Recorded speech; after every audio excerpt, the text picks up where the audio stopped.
മക്കളെ, ഈ നിമിഷങ്ങളിൽ തമ്പുരാന്റെ ആ സ്നേഹ സാന്നിധ്യത്തിൽ നമ്മളെ സമർപ്പിച്ച് പ്രാർത്ഥിക്കുമ്പോൾ ഇങ്ങനൊരു ആഗ്രഹം മനസ്സിലെടുക്കാം. ദൈവമേ, ഈ നിമിഷങ്ങളിൽ നിന്റെ സ്നേഹത്തിൽ തന്നെ ആയിരിക്കാൻ നീ എന്നെ അനുവദിക്കണമേ. പല ആഗ്രഹങ്ങളും നമ്മുടെ മനസ്സിലുണ്ട്, പല നിയോഗങ്ങളും നമ്മുടെ മനസ്സിലുണ്ട്, പല സ്വപ്നങ്ങളും പല വിധത്തിലുള്ള ജീവിതത്തിന്റെ ഭാരമൊക്കെ നമ്മുടെ മനസ്സിലൂടെ കടന്നു പോകുന്നുണ്ട്. തീർച്ചയാണത്. എന്തൊക്കെയാണ് നമ്മളെ ഈ നിമിഷം അലട്ടുന്നതെന്ന് ചോദിച്ചാൽ നമുക്ക് തന്നെ അറിയത്തില്ല. ചില വിഷയങ്ങൾ എന്തുകൊണ്ട് ഞാനിങ്ങനെ പെരുമാറുന്നു, ഇങ്ങനെ ചിന്തിക്കുന്നു പോലും നമുക്കറിയില്ല. ഞാൻ അറിയില്ല എന്താ ഇങ്ങനെ നിരാശപ്പെടുന്നത്, ഞാൻ എന്തിനാ ഇത്ര ആകുലപ്പെടുന്നത് എനിക്കറിയില്ല. ആകുലപ്പെട്ടു പോവുക, നിരാശപ്പെട്ടു പോവുക, ഭയപ്പെട്ടു പോവുക, അസ്വസ്ഥപ്പെട്ടു പോവുക എന്ന് പറയുന്ന മക്കളുണ്ട്. ഈ നിമിഷങ്ങളിൽ നിന്റെ അസ്വസ്ഥതകളും നീ കടന്നു പോകുന്ന ജീവിതത്തിന്റെ സകല നൊമ്പരങ്ങളും തമ്പുരാനിലേക്ക് ഇറക്കി വെച്ചിട്ട് എൻ്റെ കർത്താവ് എന്നോട് കരുണ കാണിക്കുമെന്ന് വിശ്വസിച്ചേ. വേറൊന്നും വേണ്ട, മനസ്സിലൊരു ഭാരം വേണ്ട, സങ്കടം വേണ്ട. കഴിഞ്ഞ നാളുകളുടെ ജീവിതത്തിനേറ്റ ഇങ്ങനെ വിശ്വാസത്തിനേറ്റ ചില പ്രഹരങ്ങളൊക്കെ ഉണ്ടാകാം. വിശ്വാസം ക്ഷയിച്ചിട്ടുണ്ടാകാം, പ്രാർത്ഥന ഇല്ലാതായിട്ടുണ്ടാകാം, ദൈവത്തോട് പോലും അടുപ്പ് തോന്നിയിട്ടുണ്ടാകാം. എന്തിനെങ്ങനെ പ്രാർത്ഥിക്കുന്നു എന്നൊക്കെ ചോദിച്ച ജീവിതത്തിലെ അനുഭവങ്ങളുണ്ടാകാം. ആ ഇന്നലകളുടെ ജീവിതത്തിനേറ്റ, വിശ്വാസത്തിനേറ്റ, ആ ദൈവസ്നേഹത്തിനേറ്റ എല്ലാ മുറിവുകളും അങ്ങയുടെ ഏതാനും നിമിഷം മാറ്റിവെച്ചിട്ട് എൻ്റെ ദൈവം എന്നോട് കരുണ കാണിക്കുമെന്ന് വിശ്വസിക്കുക. Believe that he will show his mercy to us. നമ്മുടെ ദൈവം തൻ്റെ കാരുണ്യം നമ്മുടെ മേൽ വെളിപ്പെടുത്തുന്നു. വ്യഭിചാരത്തിൽ പിടിക്കപ്പെട്ട സ്ത്രീയുടെ മേൽ ദൈവം തന്റെ കാരുണ്യം വെളിപ്പെടുത്തിയില്ലേ? 18 വർഷം കൂനിക്കടന്നവളുടെ മേൽ കർത്താവ് തന്റെ കാരുണ്യം വെളിപ്പെടുത്തിയില്ലേ? 38 വർഷം ബത്സേദ കുളക്കടവിൽ കടന്നവന്റെ മേൽ ദൈവം തന്റെ കരുണ വെളിപ്പെടുത്തിയില്ലേ? ജന്മനാന്തനും മുടന്തനുമായവർക്കൊക്കെ ദൈവം തന്റെ കാരുണ്യം വെളിപ്പെടുത്തിയില്ലേ? മരിച്ച ലാസറിന്റെ കല്ലറയ്ക്ക് മുമ്പിൽ നിന്നുകൊണ്ട് ദൈവത്തിന്റെ അനന്തമായ കാരുണ്യത്തിന്റെ പ്രവൃത്തി വെളിപ്പെടുത്തിയില്ലേ? അതുകൊണ്ട് നമ്മൾ പുറകോട്ട് വലിക്കുന്ന ദൈവത്തിന്റെ സ്നേഹത്തിൽ നിന്നും കാരുണ്യത്തിൽ നിന്നൊക്കെ നമ്മൾ പുറകോട്ട് വലിക്കുന്ന സകലത്തിൽ നിന്നും ഈ നിമിഷം നമുക്ക് മാറി നിൽക്കാൻ പരിശ്രമിക്കാം. എന്നിട്ട് ഇങ്ങനെ വിശ്വസിച്ചേറ്റ് പറയാം, ദൈവമേ, നിന്റെ കാരുണ്യത്തിൽ ഞാൻ വിശ്വസിക്കുന്നു, പൂർണ്ണമായി ഞാൻ വിശ്വസിക്കുന്നു. എന്നിട്ട് സങ്കീർത്തകൻ പറഞ്ഞതിൽ പറ, കർത്താവേ, നീ എന്നോട് കരുണ കാണിക്കുവോളം ഞാൻ നിന്നെ നോക്കിയിരിക്കും. എന്നുവരെ എന്നുള്ള ചോദ്യത്തിന് ഉത്തരവായി, എൻ്റെ കർത്താവ് എന്നോട് കരുണ കാണിക്കുവോളം എൻ്റെ ദൈവമേ, ഞാൻ നിന്നെ നോക്കിയിരിക്കും. ഇതിന് നിസ്സാര ബലം പോരാ.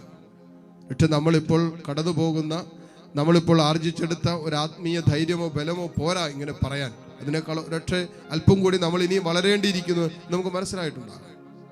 കാരണം നമുക്കിങ്ങനെ പറയാൻ ഇപ്പോഴും പറ്റുന്നില്ല, നമുക്കിങ്ങനെ ചിന്തിക്കാൻ പോലും ഇപ്പോഴും പറ്റുന്നില്ല. സങ്കീർത്തകൻ ചിന്തിച്ചതുപോലെ, പറഞ്ഞതുപോലെ പക്ഷെ നമുക്ക് പറയാനോ ചിന്തിക്കാനോ പറ്റുന്നില്ല. ദൈവമേ, നീ എന്നോട് കരുണ കാണിക്കുവോളം ഞാൻ നിന്നെ നോക്കിയിരിക്കുമെന്ന് പറയാൻ പറ്റാതെ പോകുന്നില്ല നമുക്ക്.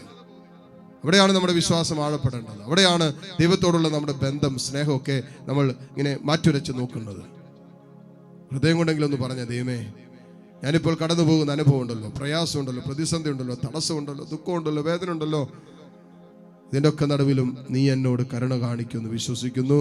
ആ കരുണ കാണിക്കുവോളം ഈ സങ്കടങ്ങളുടെ നടുവിലും ഞാൻ നിന്നോട് ചേർന്നിരിക്കും. ഈ നൊമ്പരങ്ങളുടെ നടുവിലും ഞാൻ നിന്നെ നോക്കിയിരിക്കും. ഈ പ്രശ്നത്തിൻ്റെയും പ്രതിസന്ധിയുടെയും പ്രതികൂലങ്ങളുടെ നടുവിലും ദൈവമേ, ഞാൻ നിന്നെ തന്നെ നോക്കി നിൽക്കും. കരങ്ങൾ തുറന്ന് യേശുവിലേക്ക് നീട്ടിപ്പിടിക്കാം. കണ്ണുകൾ തുറന്ന് കർത്താവിനെ തന്നെ നോക്കാം, പ്രാർത്ഥിക്കാം. തമ്പുരാനെ, നീ എന്നോട് കരുണ കാണിക്കണമേ. വേറെ പ്രാർത്ഥനകളൊന്നും വേണ്ട. ദൈവമേ, നീ എന്നോട് കരുണ കാണിക്കണമേ. ദൈവമേ, നീ എൻ്റെ കുടുംബത്തോട് കരുണ കാണിക്കണം, എൻ്റെ മക്കളോട് കരുണ കാണിക്കണമേ, അവരുടെ ഭാവി ജീവിതത്തിൻ്റെ മേൽ നീ കരുണ കാണിക്കണമേ, എൻ്റെ കുടുംബത്തിൻ്റെ വരുമാന മാർഗങ്ങളുടെ മേൽ നീ കരുണ കാണിക്കണമേ, വിവാഹം നടക്കാത്ത എൻ്റെ മക്കളുടെ മേൽ കരുണ കാണിക്കണമേ, കുഞ്ഞുങ്ങളില്ലാത്ത എൻ്റെ മക്കളുടെ മേൽ കരുണ കാണിക്കണമേ, ജോലിയില്ലാത്ത എൻ്റെ മക്കളുടെ മേൽ കരുണ കാണിക്കണമേ, അനുസരണക്കേടുള്ള എൻ്റെ മക്കളുടെ മേൽ കരുണ കാണിക്കണമേ, പ്രാർത്ഥനയില്ലാത്ത എൻ്റെ മക്കളുടെ മേൽ, എൻ്റെ കുടുംബത്തിൻ്റെ മേൽ കരുണ കാണിക്കണമേ എന്ന് പറഞ്ഞു പ്രാർത്ഥിച്ചു. ദൈവമേ, നിന്റെ കാരുണ്യത്തിന് വേണ്ടി ഇതാ ഞങ്ങൾ യാചിക്കുന്നു. നിന്റെ കാരുണ്യം വെളിപ്പെട്ട് കിട്ടാൻ വേണ്ടി ദൈവമേ, ഇതാ ഞങ്ങൾ ഒരുമിച്ച് നിന്നെ വിളിക്കുന്നു. ഈ നിമിഷങ്ങളിൽ നിന്റെ അനന്തമായ സ്നേഹം നീ ഞങ്ങളുടെ മേൽ ചൊരിയണമേ. നീ അനന്തമായ കാരുണ്യം കൊണ്ട് ഈ നിമിഷം നീ ഞങ്ങളെ വീണ്ടെടുക്കണമേ. എല്ലാ മക്കളും കരങ്ങൾ ഈശോയിലേക്ക് നീട്ടിപ്പിടിച്ച് ആത്മാവ് എങ്ങനെ പ്രേരിപ്പിക്കുന്നുവോ അതുപോലെ പ്രാർത്ഥിക്കുക. പ്രത്യേകമായിട്ട് ദൈവത്തിൻ്റെ കാരുണ്യത്തിന് വേണ്ടി എല്ലാ മക്കളും ഈ നിമിഷം പ്രാർത്ഥിക്കട്ടെ. Hallelujah, hallelujah, hallelujah. യേശുവേ ആരാധന, ആരാധന, ആരാധന. Hallelujah, hallelujah, hallelujah, hallelujah. ഈശോയെ ആരാധന, ആരാധന, ആരാധന, ആരാധന, ആരാധന, ആരാധന. Hallelujah, hallelujah, hallelujah, hallelujah. യേശുവേ ആരാധന, ആരാധന, ആരാധന, ആരാധന, ആരാധന. യേശുവേ ആരാധന, ആരാധന.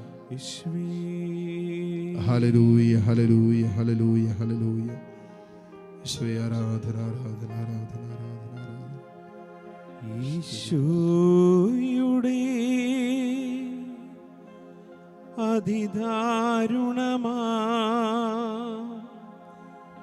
പീഡാ സഹനങ്ങളെയോർത്തെന്നും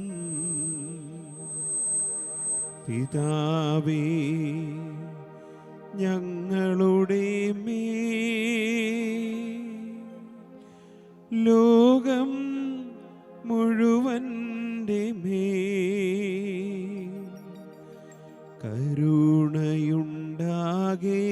കരുണയുണ്ടാകേണമേ. ഈശോയുടെ അതിദാരുണമാ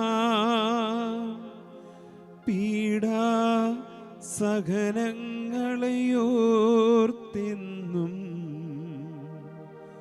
പിതാവേ ഞങ്ങളുടെ ലോകം മുഴുവൻ്റെ കരുണയുണ്ടാകേണമേ.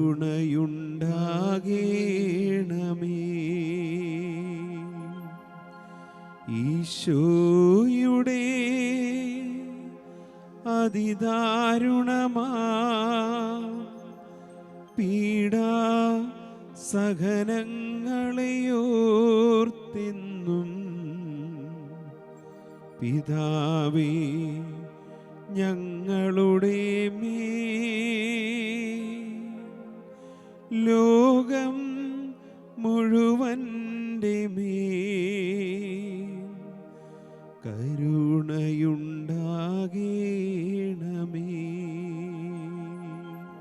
കരങ്ങൾ കൂപ്പാം, കണ്ണുകൾ അടയ്ക്കാം.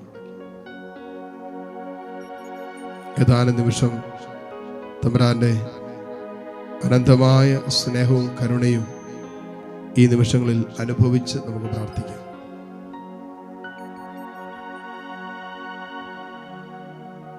Taste and see that the Lord is good. ദൈവം നല്ലവനെന്ന് രുചിച്ചറിയാനാണ് സങ്കീർത്തകൻ പറയുന്നത്.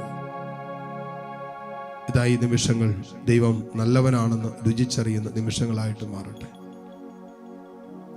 കർത്താവിൻ്റെ സ്നേഹം നമ്മളെ വലയം ചെയ്യുന്ന നിമിഷങ്ങളായിട്ട് മാറട്ടെ. ദൈവത്തിൻ്റെ വലിയ കരുണ നമ്മുടെ മേൽ ചുരിഞ്ഞിറങ്ങുന്ന നിമിഷങ്ങളായിട്ട് മാറട്ടെ.